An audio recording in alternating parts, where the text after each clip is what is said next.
ஓம் நமச்சிவாயம். சிவதாசன் ஜெகநாதன். ஆன்மீக அன்பர்கள் அனைவருக்கும் இனிய காலை வணக்கம். இன்றைய பதிவில், நம்முடைய ஆன்மீக பதிவில் நாம் திருமுறைகள் விளக்கம் அப்படிங்கிற பதிவில் அங்கமாலை என்ற ஒரு திருமுறை பதிகத்தை பார்த்து வருகிறோம். இதில் நம்ம அங்கமாலை 4வது அந்த திருமுறையிலே மாணிக்கவாச திருநாவுக்கரசு பெருமானால் எழுதப்பட்டது 9வது பாடல் இது.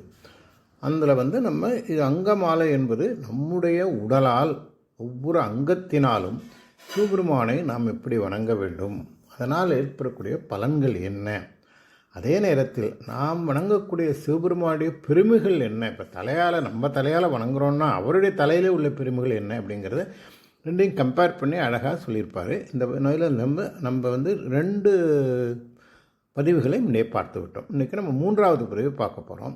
முதல்ல தலையால் வணங்குவதையும், அப்புறம் கண்களால் காண்பதையும், அப்புறம் காதுகளால் கேட்பதையும் பற்றி நம்ம விரிவாக பார்த்தோம். அதனால் முதல்ல சொன்னார், தலையே நீ வணங்காய் தலைமாலை தலைக்கணிந்து தலையாலே பலிதேறும் தலைவனை தலையே நீ வணங்காய் அப்படின்னாரு. அப்புறம் 2வது பாடலில் கண்கால் காண்மீன்களோ கடல் நஞ்சுண்ட கண்டன் தன்னை என் தோல் வீசி நின்றாடும் பிரான் தன்னை கண்கால் காண்கிலோன்னாரு. அப்புறம் 3வது பாடலில் செவிகால் கேள்மீன்களோ சிவன் எம் இறை செம்பவள எரிபோல் மேனி பிரான் திறம் எப்பொழுதும் செவிகால் கேள்மிகளோன்னு சொன்னார். இப்போ தலையால் வணங்குவது, கண்களால் காண்பது, செவிகளால் கேட்பது சொல்லிட்டார். இன்றைக்கி நம்ம பார்க்குற பாடலில் இன்றைக்கி முதல்ல பார்க்க போகிறோம் மூக்கினால் நம்ம என்ன பண்ணணும் அப்படிங்கிறது. இதை ஒவ்வொரு அங்கமாக சொல்லிட்டு வரும்போது என்ன அங்கமாலைங்கிறது ஒவ்வொரு அங்கத்தினாலும் சிவபெருமானை வணங்குவது, வாழ்த்துவது. இப்போ மூக்கே நீ முரளாய் முதுகாடுரை முக்கண்ணனை வாக்கே நோக்கிய மங்கை மணாலனை மூக்கே நீ முரளாய் அப்படிங்கிறார். மூக்கே நீ முரளாய். இப்போ முரளாயின்னாக்கா அது முரளுங்கிறது ஒரு சவுண்டு, அது கேட்பது. மூக்கில் எப்படி கேட்க முடியும் அப்படின்னு உங்களுக்கு ஒரு சவுண்டு, ஒரு சந்தேகம் வரலாம். அதுக்கு நான் விளக்கம் சொல்கிறேன். இப்போ இதுக்கு இந்த பாட்டினுடைய பொருள் என்னன்னு கேட்டிங்கன்னா, மூக்கே நீ முரளாய், மூக்கே முதுகாடுரை முக்கண்ணனை. முதுகாடுரை முக்கண்ணன் அப்படின்னா முதுகாடுங்கிறது சுடுகாடு இல்லையா? அந்த சுடுகாடு முதுகாடுன்னு பேர். அதுக்கு 2 பொருள் இருக்குங்க. அது முதுகாடுன்னா முதுமை அடைந்தவர்கள் அங்கே தங்குகின்ற காடு. அது முதுகை காட்டிக்கிட்டு இருக்குமா, அந்த ஏன்னாக்கா அதை யாருமே சுடுகாட்டை யாரும் பார்க்க விரும்ப மாட்டார்கள். அதனால் முதுகை காட்டி கொண்டு இருக்கிற காடுன்னு அர்த்தம் சொல்லுவாங்க. அங்கே தான் சிவபெருமான் வாழ்கிறார். அவருடைய வாழ்விடம் இடுகாடு இல்லையா, முதுகாடு. அங்கே அந்த சுடுகாட்டிலே வாக்கே நோக்கிய மங்கை மணாலனை. இப்போ வாக்கே நோக்கியன்னா அந்த வாக்குங்கிறதுக்கு 2 அர்த்தம் எடுத்துக்கலாங்க. ஒன்று என்னென்னா, வாக்கு என்பது வேதங்கள், அதாவது உயர்ந்த சொற்கள்லாம் வாக்கு. உயர்ந்த சொற்கள்ங்கிறது வேதங்கள். வேதங்களுக்கு உயர்ந்தது ஒன்றும் கிடையாது. அந்த வேதங்களை நோக்கிறதுனா எப்படி? இந்த வேத ஸ்வரூபராக இருக்கிற சிவபெருமானை நோக்கிய மங்கை யாருன்னா அம்பாள். அம்பாள் சிவபெருமானுடைய இடப்பாகத்தில் இருந்து அவரை பார்க்குறாங்க. அவர் எப்படி பார்க்குறாங்கன்னா வேதங்களின் வடிவமாக பார்க்குறாங்க. அதனால் வாக்கே நோக்கிய மங்கை மணாலன், அந்த மங்கையுடைய மணானே இந்த மூக்கே நீ முரளாய்ங்கிறாரு. இங்கே இப்போ இந்த முரளாயின்னு சொல்கிறதுக்கு மூக்கு எப்படி கேட்க முடியும்? ஏன்னா முரல் அப்படின்னாலே ஒரு சவுண்டு தான். முரல்ங்கிறது ஒரு சவுண்டு. அந்த சவுண்டு காதில் தான் கேட்க முடியும். இப்போ ஒரு சின்ன விளக்கங்க, ஒன்றுமே கிடையாது. இப்போ மூக்கில் ஒரு சளி பிடிக்குதுன்னு வச்சுக்கோங்க, அடைபட்டு போச்சுன்னா காது கொஞ்சம் கேட்காது. அது தெரியும் இல்லையா உங்களுக்கு? எல்லாருக்கும் தெரியும். மூக்கு அடைப்பட்டு போச்சுன்னா காது கேட்குறது கஷ்டம். உடனே மூக்குக்கு ஏதாவது வேகு பிடிப்போம், இல்லை மூக்கில் ஏதாவது ட்ராப்ஸ் போடுவோம், இல்லை ஏதாவது இன்ஹலேஷன் யூஸ் பண்ணுவோம். இதெல்லாம் யூஸ் பண்ணி இந்த மூக்கு கிளியரானால் காதும் கிளியர் ஆகும். இதுக்கு என்ன காரணம்னு கேட்டிங்கன்னா, மூக்கு தொண்டை காற்று, அதில் காது மூக்கு தொண்டை இந்த 3க்கும் ஒரு ரிலேஷன் இருக்குங்க. இந்த இஎன்டிங்கிறத காது மூக்கு தொண்டை. இந்த இஎன்டியில் என்ன இருக்குன்னா ஈஸ்டீஷியன் டியூப்னு ஒன்று இருக்குது. ஈஸ்டீஷியன் டியூப்னு என்ன இருக்குன்னா, அது மூக்கிலேருந்து தொண்டையிலேருந்து காதுக்கு போகும் அந்த குழாய். அதனால் இந்த மூக்கிலே போகிற ஒரு எந்த விதமான ஒரு பாதிப்போ அல்லது ஒருக்குன்ற ஒரு சிறப்போ அது காதுக்கும் வர்றதுக்கு வாய்ப்பு இருக்குது. அதனால் இந்த மூக்குக்கும் காதுக்கும் ஒரு தொடர்பு இந்த ஈஸ்டீஷியன் டியூப் அப்படிங்கிறத இருக்கிறது மூலமாக நம்ம மூக்கினால் மூக்கினால் முகர்ந்தலும் அது காதினால் கேட்பதற்கு இணையாகும். அதனால தான் மூக்கே நீ முரளாயின்னு அந்த காலத்திலேயே திருநாவுக்கரசர் சொல்லியிருக்காரு. இந்த நீ மூக்கினால் உணரும்போது அந்த முகரும்போது அது உன்னுடைய காதிலே ஒலிக்க வேண்டும். அதில் என்ன ஒலிக்க வேண்டும்? வேதங்கள் ஒலிக்க வேண்டும். வேத சுரூபியான பரமேஸ்வருடைய பெருமையும் புகழையும் ஒலிக்க வேண்டும். ஏன்னா அவர் எங்கே இருக்காருன்னா முதுகாடுரை மன்னன் அங்கே வந்து விடுகாட்டிலே, அதான் மயானத்திலே, அவர் மயானத்தில் வசிக்கிறதான் மயான வாசம் தானே, அந்த மசான வாசனத்தில் இருக்கிற அவரை நீ மூக்கே நீ முரளாய், நீ மூக்கின் வழியாக அது வழிபடுவாய். ஏன்னா அங்கே வந்து அவரை அந்த வாக்கை உருவாக்கிய, அந்த வேதங்களே உருவாக்கிய அந்த வேத ஸ்வரூபனை, வேத நாயகனை அவருடைய மனைவியாகிய மங்கைனா உமாதேவி அவங்களே பார்த்துட்ருக்காங்க, அவங்களே அவரையே நோக்கி கொண்டிருக்காங்க. அதனால் நீ அவரை உணராய் அப்படிங்கிறாங்க. அதுக்கு இன்னொரு பொருள் ஒன்று இருக்குங்க, வாக்கே நோக்கிய மங்கை. இப்போ வாக்குன்னா வாக்கில் என்ன வரும்? சொல் வரும் இல்லையா? ஒரு சொல் வருதுன்னா அந்த சொல்லுக்கு முக்கியமான அந்த ஒரு சொல்லுக்கு பெருமையே அது பொருள் தான். பொருள் இல்லாத சொல்லுக்கு அர்த்தமே கிடையாது இல்லையா? அதனால் பொருள் சொல்லாக இருப்பவர் பரமேஸ்வரன், அதன் பொருளாக இருப்பவர் பரமாம்பிகை. அதனால் அந்த சொல்லும் பொருளும் பிரியாது இருக்க வேண்டும்.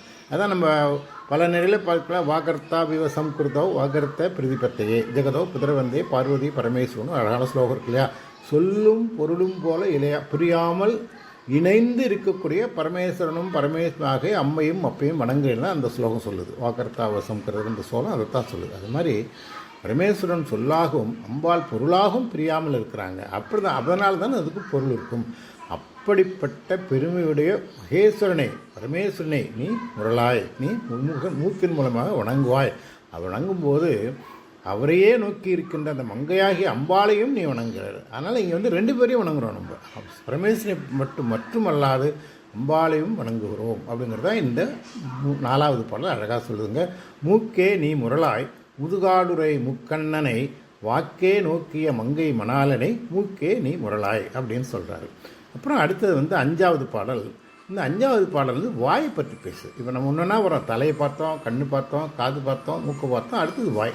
இப்போ வாய் பேசுறது. வாய் என்ன பண்ணோம்னா வாழ்த்தும். வாய் என்பது வாழ்த்தும். அப்போ இந்த பாடல் என்ன சொல்கிறதுன்னு கேட்டிங்கன்னா, வாயே வாழ்த்து கண்டாய், வாயே வாழ்த்து கண்டாய், மத யானை உரி போர்த்து பேய் வாழ் காட்டகத்து ஆடும் பிராந்தன்னை வாயே வாழ்த்து கண்டாய் அப்படிங்கிறார். இங்கேயும் வந்து இந்த பேய் வாழ் காட்டகங்கிறது சுடுகாடு தான். ஏன்னா அவருடைய இருப்பிடம், பரமேஸ்வரனுடைய இருப்பிடம் சுடுகாடு. ஏன்னா அவருக்கு பரமேஸ்வரன் பிரபஞ்சத்தை படைத்தவர், பிரபஞ்சத்தில் இருக்கிறவர், பிரபஞ்சத்தை தன் உள்ளே கொண்டவர் இல்லையா? அத்வைதமாக பிரபஞ்சமே படைத்தவரும் அவர்தான், பிரபஞ்சமே இருப்பவரும் அவர்தான். அதுதான் அத்வைதம். அப்போ அவருக்கு வசிக்க இடமா இல்லை. எத்தனையோ மாடு மாளிகை கோடு அம்பாளுடைய ஸ்ரீபுரம் இருக்கு இல்லையா? அந்த ஸ்ரீபுரம் வந்து உண்மையில் இருக்குது. ஆனால் இருந்தாலும் அவர் மகிழ்ந்து வாழ்வது இந்த பேய் வாழ்க்காடும் சுடுகாட்டில் இருக்காங்க. அது அவருடைய உள்ள கிடைக்கை, அவருடைய ஈடுபாடு. இப்போ இந்த பேய் வாழ் காட்டகத்தை ஆடும், அங்கே பேய் வாழ்காட்டில் அங்கே ஆடிக்கிட்டு இருக்கார், நர்த்தனம் ஆடிக்கிட்டு இருக்கார். அங்கே வந்து அதுலேயும் ஒரு இனிமை. அங்கே பேயெல்லாம், அங்கே புத கணங்களெல்லாம் பேய்களெல்லாம் சேர்ந்து ஆடுகின்றன, எல்லாம் மத்தளம் வாசிக்குது, அவரோடு புலிகளெல்லாம் எழுப்புகின்றன. அப்படிப்பட்ட அந்த பேய் வாழும் காட்டகத்தை ஆடும் பிராந்தன்னை வாயே வாழ்த்து கண்டாய், வாயினாய் வாழ்த்தணும். அதனால் வாயே வாழ்த்து கண்டாய், மத யானை உரி போர்த்து. மத யானை உரி, அந்த கதை உங்களுக்கு தெரியும். அவர் யானையை வந்து அம்பாள் வந்து யானையை கண்டு பயந்தபோது அந்த யானையை பிடிச்சி அடித்து அந்த தோலை உரிச்சு அதை மேலே போத்திக்கிட்டார். அவருடைய உடையிலே 2 தாங்க, இடையிலே புலித்தோலும் மேலே வந்து போர்த்திருப்பது யானை தோலும். 2 தோலை தான் பூத்திருப்பார். அதனால் மத யானை தோலை உரித்து போர்த்தி கொண்டு பேய் வாழும் காட்டகத்தை ஆடுகின்ற, நர்த்தனம் ஆடுகின்ற அந்த பிராந்தனை வாயே வாழ்த்து கண்டாய் அப்படிங்கிறாரு. இப்போ வாயினுடைய பலனே வந்து வாழ்த்துவது தாங்க. வாழ்த்து, வாழ்க அப்படின்னு சொன்னால், வாழ்க வளமுடன் சொன்னாலோ வாழ்கன்னு சொன்னாலோ இப்போ அதுதான் பெருமை. இப்போ நம்மளுடைய மக்களில் வந்து எல்லாருக்கும் ஒரு பெரிய ஒரு சந்தேகம், நம்ம வயசு குறைந்தவங்களாம் பெரியவங்கள வாழ்த்தலாமா, நம்மளுமே கடவுளை வாழ்த்த முடியுமா? அதுக்கு உடனே இந்த நிறைய விஷயங்கள் வந்து பார்த்தீங்கன்னா இந்த எதுகை முனைக்காக எதையாவது சொல்லிவிட்டு போயிடுவாங்க. வாழ்த்த வயதில்லை அப்படின்னு சொல்லுவாங்க. வாழ்த்துறதுக்கு வயதே தேவையில்லைங்க. வாழ்த்துவதற்கு வயதே திருஞான சம்பந்தர் இறைவனை 3 வயசில் வாழ்த்தினார். 3 வயசில் அம்பாளையும் அப்பனையும் வாழ்த்தினார். அதனால் அவருக்கு என்ன 3 வயசில் வாழ்த்தும் போது 3 வயசில் உள்ள திருஞான சம்பந்தரை திருநாவுக்கரசு பெருமான் வாழ்த்தினார். திருப்பி திருநாவுக்கரசருக்கு 81 வயசு, இவருக்கு 16 வயசு. அப்போ திருப்பி அவரே வாழ்த்தினார். அதனால் வாழ்த்துவதற்கு வயது தேவை இல்லை. அதனால் ஏன்னு கேட்டிங்கன்னா, நீங்கள் திருவாசகம் தெரியும். திருவாசகத்தினுடைய முதல் வரியே என்ன தெரியுமா? நமச்சிவாய வாழ்க. நமச்சிவாய வாழ்க அப்படின்னா, நமச்சிவாயங்கிறதாரு சிவபெருமான். சிவபெருமான் வாழ்கன்னு தான் சொல்கிறாரு, மாணிக்கவாசர் சொல்லியிருக்காரு. அப்போ நினைச்சு சொல்லுவாங்க, ஐயோ உங்களுக்கு பெரியவங்க உங்களை நான் வாழ்த்த முடியாது, வணங்குகிறேன், வாழ்த்த வயதில்லை ஆனால் வணங்குகிறேன்னு சொல்லுவாங்க. அது தவறான ஒரு கூற்று.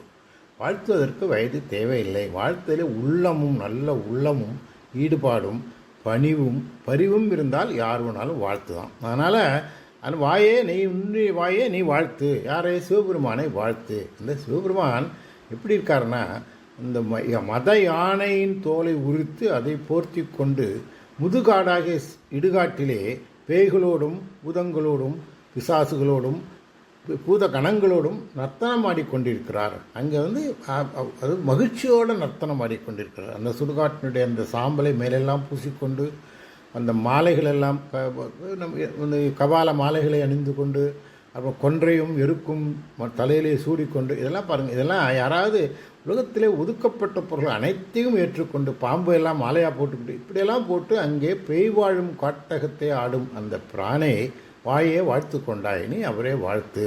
அதனால் அந்த அதே நம்ம திருநாவுக்கரசு பெருமான் சொல்லுவார், சுற்றுனை வேதியன் ஜோதி வானவன் புற்றுனை திருந்தடி பொருந்த கைதொழ கற்றுனை பூட்டியோர் கடலில் பாற்றினும் நற்றுணையாவது நாதன் நாமம் நமச்சிவாயம்பார். இந்த நாதன் நாமம் நமச்சிவாயத்தை சொன்னால் கல்லை கட்டி கடலில் போட்டாங்க.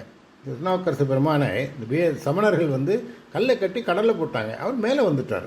நமச்சிவாயன்னு சொன்னவொடனே அந்த நமச்சிவாயங்க என்று சொல்கின்ற அந்த வாயாலே நமச்சிவாய வாழ்கன்னு சொன்னால், நாதன் தாள் வாழ்கன்னு சொன்னார் இல்லையா, அந்த வாழ்கன்னு சொன்னவொடனே கடலில் கட்டி போட்டதும் மேலே வந்துட்டார். அதுதான் சுற்றுனை பூட்டி கற்றுனை பூட்டியோர் கடலில் பாய்ச்சினும் நற்றுணையாவது நாதன் நாமம் நமச்சிவாயே.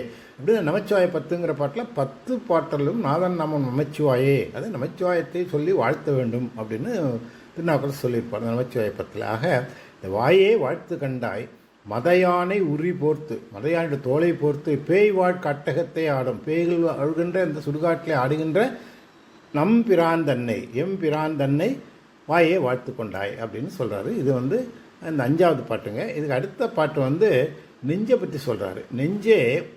நெஞ்சுனால இப்போ நம்ம வாயால் வாழ்த்துட்டோம். அப்புறம் அடுத்தது என்ன பண்ண நினைக்க வேண்டும். இப்போ இது நான் முதல்ல உங்களுக்கு சொன்னேன், இறைவனை வழுவதற்கு மனம், வாக்கு, காயம் 3 வாழ்த்தணும்னு சொன்னோம் இல்லையா. இப்போ காயத்தினால், உடம்பினால் காயம்னா உடம்பு, உடம்பினால் இறைவனை வணங்கிறதுக்கு என்ன சொல்லணும்? தலையால் வணங்கினார், கண்ணால் பாருங்கன்னாரு, காதால் கேளுங்கன்னாரு, வாயால் வாழ்த்துங்கன்னாரு. இதெல்லாம் உடம்பினால் செய்கிறது. அப்புறம் மனதினால் செய்கிறது சொல்கிறார். மனதினால் நெஞ்சுங்கிறது மனசினால் வர்றது. இப்போ வாக்கினால் காயத்தின் உடம்பினால் சொன்னது அதெல்லாம் சொன்னார். வாக்குங்கிறது வாயால் வாழ்த்துவது, வாக்கினால் செய்வது, உடலால் செய்வது, வாக்கினால் செய்வது. இப்போ மனத்தினால் செய்யப்படுறது இந்த பாட்டில் சொல்கிறாரு. என்ன சொல்கிறாருன்னா, நெஞ்சே நீ நினையாய் நிமிர் புன் சடை நின் மலர்ந்தனை மஞ்சாடும் மலை மங்கை மணாளனை நெஞ்சே நீ நினையா அப்படிங்கிறார். இப்போ நெஞ்சமே நீ கையை தூக்கி தொழ வேண்டாம், ஆட வேண்டாம், வாயால் ஒன்றும் சொல்ல வேண்டாம், நெஞ்சால் நினைத்தாலே போகும் அப்படிங்கிறாரு. நினைத்த முத்தி திருவண்ணாமலுக்கு சொல்லுவாங்க இல்லையா, இறைவனை அருணாச்சலேஸ்வரன் நினைத்த மாத்திரத்தில் முத்தி கிடைக்கும். நினைப்பதற்கு என்ன மறுபடியும் சொல்கிறேன், மனம், வாக்கு, காயம் 3னாலும் இறைவனை விட வேண்டும். மனத்தினாலே என்ன வேண்டும், வாயினாலே அவருடைய பெருமைகளை பேச வேண்டும், உடலினாலே அவரை பார்க்கறது, அவரை பேசுறது, அவருடைய அந்த ஸ்தலங்களுக்கு போகிறது, கோயிலை வலம் வருவது, காண்பது, இதெல்லாம் உடல்னாலே செய்வது. இந்த 3லே இப்போ நெஞ்சாலே நெஞ்சே நீ நினையாய், நெஞ்சே நீ நினையாய், நீ எப்பொழுதும் நினைத்து கொண்டே இருக்க வேண்டும். யாருன்னா நிமிர் புன் சடை நின் மலனே, அதாவது அவர் சடை வச்சிருக்காரு ஜடாமுடியுடையவர் இல்லையா, அந்த சடை செஞ்சடை உணையவர் இல்லையா, நிமிர்ந்த பெரிய சடாமுடி வச்சிருப்பார். புன்சடை நின் மலனைனா புனிதமானவர், மலங்கள் அற்றவரை.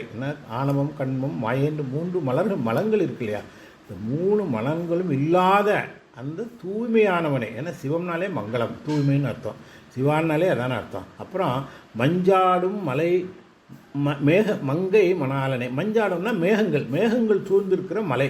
இந்த மலை எந்த மலை? இமயமலை.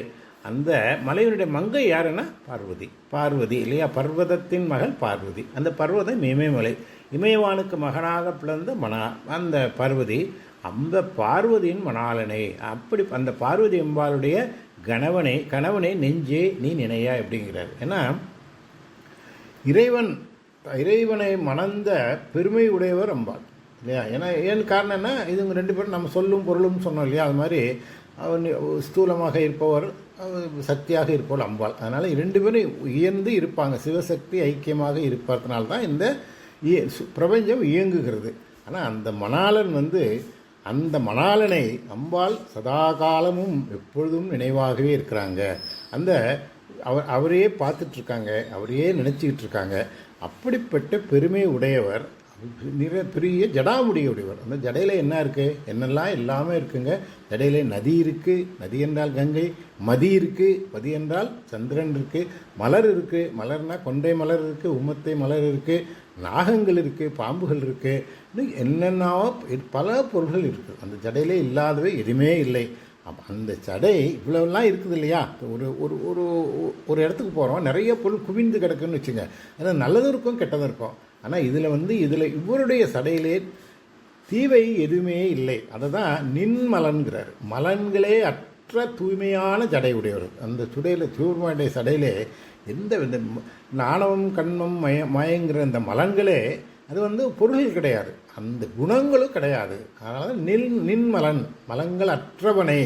அந்த மலைகள் சூழ்ந்து ஆடுகின்ற மலை மகளான பார்வதி அவளுடைய அம்பாளுடைய மணாளனை நெஞ்சே நீ நினைப்பாய். நினைத்து உன்னுடைய நெஞ்சத்திலே அவரை ஏற்றி கொண்டு விட்டால் அதாவது தாழ்த்தாத காணாத கண்ணும் தாழ்த்தாத தலையும் எண்ணாத நெஞ்சும்னு ஒரு பாடல் இருக்கு இல்லையா. அதில் ஒவ்வொரு உறுப்பிற்கும், ஒவ்வொரு செயல்பாட்டுக்கும், ஒவ்வொரு அங்கத்திற்கும் ஒரு செயல்பாடு இருக்குது. அதனால் நெஞ்சத்தில் என்றென்றும் நினைக்க வேண்டும். இமைப்பொழுதும் எண்ணெஞ்சில் நீங்காதான்னு சொல்கிறார் இல்லையா. மாணிக்கவாசகர் சொல்வார், இமைப்பொழுதும் எண்ணெஞ்சில் நீங்காத. ஒரு நிமைப்பொழுது கண் இமைக்கிற நேரத்தில் கூட அது என்ன நெஞ்சத்தை விட்டு நீங்காதா சிவபெருமான். ஒரு நாள் என்னுடைய நெஞ்சத்திலிருந்து நீங்காத இருப்பவர். அப்படிப்பட்டவரை நெஞ்சே நீ நினையா. ஏன்னா இது ஏன் சொன்னார்னு கேட்டிங்கன்னா, எத்தனையோ பேர் எப்போயாவது போகிறப்ப ஒரு நாளைக்கு ஈஸ்வரன் கோயிலை பார்த்தா கன்னத்தில் போட்டுக்கிறது, கயிறு இருக்கிறது, மற்ற நேரத்தில் மறந்துடுவாங்க. அது மாதிரி நினைக்காதீங்க. நெஞ்சே நீ எப்பொழுதும் சிவபெருமானுடைய சிந்தனையிலே இருக்கணும். சிவ சிந்தனையிலாம் இருக்குன்னு வேலை செய்யக்கூடாதா அப்படின்னு கேட்குறீங்களா? அதெல்லாம் செய்யலாங்க. அது பலமுறை சொல்லியிருக்கேன். சிவசிந்தனை என்பது ஒரு அடித்தளம். அது மேலே நீங்கள் என்ன வேணால் செஞ்சிட்ருங்க. இந்த சிவத்திலங்கிற அந்த ஒரு வீடு கட்டுறோன்னா ஒரு ஃபவுண்டேஷன் இல்லையா, இந்த பேசிக் இப்போல்லாம் பில்லர் போடுறாங்க. அந்த அடித்தளத்தின் மேலே நீங்கள் எவ்வளோ வேணால் கட்டிக்கிட்டே போகலாம். இந்த சிவ சிந்தனை நம்ம உள்ளத்தில் இருக்க வேண்டும். அது மேலே நீங்கள் உங்கள்கிட்ட நீங்கள் வேலைக்கு போகலாம், நீங்கள் படிக்கலாம், விளையாடலாம், பாட்டு பார்க்கலாம், சினிமா பார்க்கலாம், எல்லாம் பண்ணலாம். ஆனால் பேசிக்காக அடித்தளமாக அந்த சிவை சிந்தனை இருக்க வேண்டும். அதை தான் சொன்னது, இமைப்பொழுதும் மின்னெஞ்சில் நீங்காதான் தாழ்வாழ்கனர் இல்லையா. அதில் இமைப்பொழுதிலும் நீங்காதான், அது நீங்காமல் அந்த சிந்தனை இருந்துக்கிட்டே இருக்கணும். அதுக்காக மற்ற இலவசங்களும் செய்யலாம். அதனால் இது நீங்கள் அந்த நினைவு முழுதும் சிவமே சிந்தையாக இருக்க வேண்டும் அப்படிங்கிறதான் சொல்லி, நெஞ்சே நீ நினையாய் நிமிர் புன்சடை நின் மலனை மஞ்சாடும் மலை மங்கை மணாளனை நெஞ்சே நீ நினையாய் அப்படின்னு இந்த 6வது பாட்டில் அழகாக சொல்லியிருக்காரு. இதோடு இன்றைக்கி இந்த 3 பாடல்களை பார்த்தோம். 3 அழகான பாடல்கள். இப்போ நெஞ்சை பற்றி பார்த்தோம், அப்புறம் வாய் வாழ்த்துவதை பற்றி பார்த்தோம், அதுக்கப்புறம் மூக்கே நிமுரலாயின்னு பார்த்தோம். இந்த 3ஓடு இந்த பதிவை இன்றைக்கு நிறைவு செய்கிறேன். அடுத்த பதிவில் அடுத்த பாடல்களை பார்ப்போம். உங்கள் அனைவருக்கும் சிவபெருமானுடைய பேரொரு கருணையும் அம்பாளினுடைய கடாட்சமும் குரலாது கிடைக்க வேண்டும் வாழ்த்தி இந்த பதிவை நிறைவு செய்கிறேன். நன்றி, வணக்கம். சிவதாசன், ஜெகநாதன். ஓம் நமச்சிவாயம்.